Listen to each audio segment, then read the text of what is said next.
વડોદરાના શિનોર ગામે ચોરીની અલગ ઘટના સામે આવી છે। શિનોરના સિમળી ગામે રોકડ, ઘરેણા કે અન્ય કોઈ ચીજવસ્તુઓ નહીં પરંતુ બકરાની ચોરી કરવામાં આવી છે। પશુપાલકના ગળે ચાકુ મૂકી ચોર 9 જેટલા બકરા ઉઠાવી ગયા।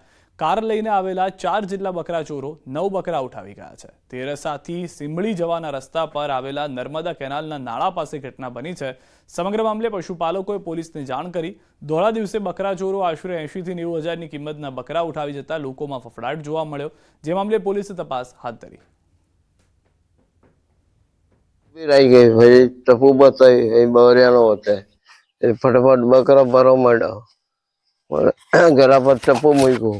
ये हमारा मामा बकरा चारवा गया था कैनाले, तई 4 जना आया गाड़ी लईने, એટલે ઘરા પર છરો મૂકી દીધો। પછી ધમકી આપીને પકડીને બકરા અંદર ગાડીમાં ઘાલવા માંડ્યા। પછી પૂરી દીધા બકરા અંદર અને લઈ ગયા। પવિત્ર યાત્રાધામ દ્વારકામાં હોળી ધૂળેટીના ફૂલડોલ ઉત્સવમાં લાખો શ્રદ્ધાળુઓ દ્વારકા ઉમટ્યા હતા। લોકોની ભીડનો લાભ ઉઠાવીને ગઠિયાઓએ મોબાઈલની ચોરી કરી હતી અને રોકડની પણ ચોરી કરી હતી। દ્વારકામાં સક્રિય થયેલી ગેંગને પોલીસે પકડી પાડી છે। મોબાઈલ તથા રોકડ રકમની લૂંટ કરનાર સ્ત્રી, પુરુષ અને બાળકો મળી કુલ 28ને પોલીસ સકંજામાં લેવામાં આવ્યા છે। તેઓ પાસેથી 12 મોબાઈલ ફોન, 22,000 રૂપિયા રોકડા અને 2 ઓટો રિક્ષા પણ મળી આવી છે। આ 5 સિવાયના ટોટલ 23 આરોપીઓ છે, જેમાં મહિલાઓ પણ છે, બાળકો પણ છે અને આ એડલ્ટ મેલ્સ પણ બધા ચોરીના ગુનામાં સામેલ હતા।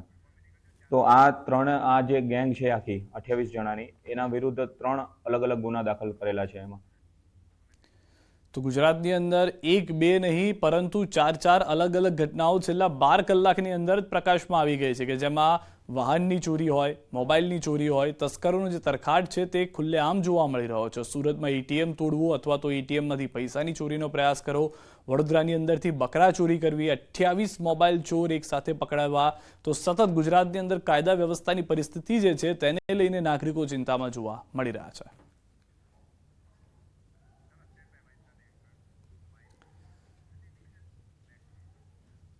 અમદાવાદના વાડજ અને રાણીપ વિસ્તારમાં સિનિયર સિટીઝનને ટાર્ગેટ કરતી મહિલાની પોલીસે ધરપકડ કરી છે। આ મહિલા ધાર્મિક કામ માટે રૂપિયાની જરૂર છે તેમ કહી છેતરપિંડી કરતી હતી। વૃદ્ધ બેંકમાંથી પૈસા ઉપાડી પૌત્ર સાથે ઘરે આવતા હતા। તે સમયે આરોપી મહિલાએ વૃદ્ધના પૌત્ર અને માતાને ઓળખતી હોવાનું જણાવ્યું અને પૈસાની જરૂર હોવાનું કહીને 1 લાખ રૂપિયા લઈ લીધા। ત્યારબાદ ઘરે મૂકી જવાના બહાને રસ્તામાં ઉતારી જ ગયા મહિલા ફરાર થઈ ગઈ હતી। આ પહેલા પણ મહિલાએ ધાર્મિક વિધિના નામે પોતે ઓળખીતા હોવાનું કહીને છેતરપિંડી કરી હતી। આ પ્રકારની 2 ઘટનાઓ રાણીપમાં બની હતી। આ મહિલાએ કરેલા 3 ગુનાના ભેદ ઉકેલાયા છે।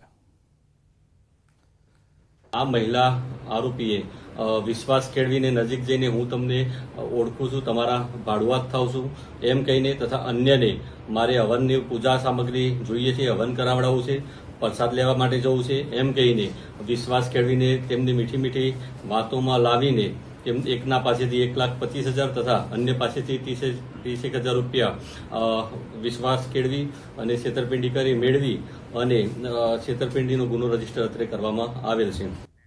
ભાવનગરના પાલીતાણામાં પ્રેમ પ્રકરણમાં ખૂની ખેલ ખેલાયો। પિતાએ જ પુત્રીને મોતને ઘાટ ઉતારી। પાલીતાણા તાલુકાના રાણપરડા ગામે યુવતીને અન્ય જ્ઞાતિના યુવક સાથે પ્રેમ હતો, જે અંગે પરિવારને જાણ થતાં યુવતીના પિતા અને કાકાએ 19 વર્ષીય જલ્પા રાઠોડને મોતને ઘાટ ઉતારી। પિતાએ પોતાના ભાઈની મદદથી યુવતીનું ગળું દબાવી હત્યા કરી। બાદમાં કોઈને જાણ કર્યા વગર જ દીકરીના અંતિમ સંસ્કાર કરી દીધા અને તમામ પુરાવાઓનો નાશ કરી દીધો। સમગ્ર મામલે પોલીસે યુવતીના પિતા તેમજ કાકાની ધરપકડ કરી વધુ કાર્યવાહી હાથ ધરી। તેમની દીકરી જલ્પાબેન દીપકભાઈ રાઠોડ છે, તેઓનું ગળું દબાવી તેમની હત્યા કરવામાં આવેલ હતી। સદરુ બાદ તેઓ દ્વારા તેમના ભાઈ લાલજીભાઈ ધીરુભાઈ રાઠોડ કે જે મરણ જનારના કાકા થાય છે, તેઓ 2 જણા ભેગા મળી અને સદરુ ડેડ બોડી છે તેને રાણપાડાના સ્મશાનમાં લઈ તેની ડેડ બોડીને સળગાવી અને પુરાવાનો નાશ કરેલો હતો।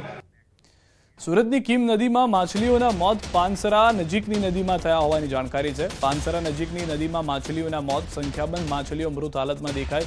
કોઈ કંપનીમાંથી દૂષિત પાણી અથવા ઝેરી કેમિકલ છોડાયાની આશંકા છે। સુરત જિલ્લા જીપીસીબી વિભાગ નિંદ્રાહીન હોવાનો ફરી એક વખતનો આ પુરાવો છે। અનેક ફરિયાદો કરવા છતાં જીપીસીબી વિભાગની કોઈ કાર્યવાહી જોવા નથી મળી રહી। તો કીમ નદીમાં આ પરિસ્થિતિનું નિર્માણ થયું છે. સ્વાભાવિક રીતે માછલીઓ એમનેમ તો મરે નહીં, એટલે કે જે દૂષિત પાણી છે તે તેનું મુખ્ય કારણ છે. પરંતુ આ દૂષિત કઈ રીતે થઈ રહ્યું છે પાણી, તો એ સ્પષ્ટ છે કે આસપાસની જે ફેક્ટરી છે તેમાંથી છોડવામાં આવી રહેલું કેમિકલ મુખ્ય કારણ છે. સુરેન્દ્રનગરથી સમાચાર. લખતર કડુ વિસ્તારમાં આગ લાગી છે. 350 વીઘા જમીનમાં આગ લાગી છે. જમીનમાં રહેલું સૂકું ઘાસ, બાવળો બળીને ખાખ થઈ ગયા છે. ગેથળા હનુમાનજી મંદિર સામે અંદાજે 350થી વધુ વીઘા વીડની જમીનમાં આગ લાગી છે. આગને કારણે વીડની જમીનમાં રહેલું સૂકું ઘાસ, બાવળો સહિતનો જથ્થો બળીને ખાખ થઈ જતા નુકસાન થયું છે. લખતર મામલતદાર, નાયબ મામલતદાર સહિતના અધિકારીઓને જાણ થતાં ઘટના સ્થળે પહોંચી વધુ કામગીરી હાથ ધરવામાં આવી છે. અરવલ્લીથી સમાચાર. ઘઉંના ખેતરમાં આગ લાગી છે. વીજ લાઇનનો વાયર તૂટતા આગ લાગી છે. 4 વીઘા ઘઉંનો પાક આગમાં હવાલે થઈ ગયો છે. માલપુરના અણિયા કંપા બની છે ઘટના. ખેડૂતોએ ટ્રેક્ટર દોડાવીને આગ કાબૂમાં લીધી. ખેડૂતનો મહામૂલો પાક આગમાં હોમાઈ જતા મોટું નુકસાન થયું છે. દ્રશ્યો પણ આપ જોઈ રહ્યા છો. અણિયાર કંપા બની છે આ ઘટના.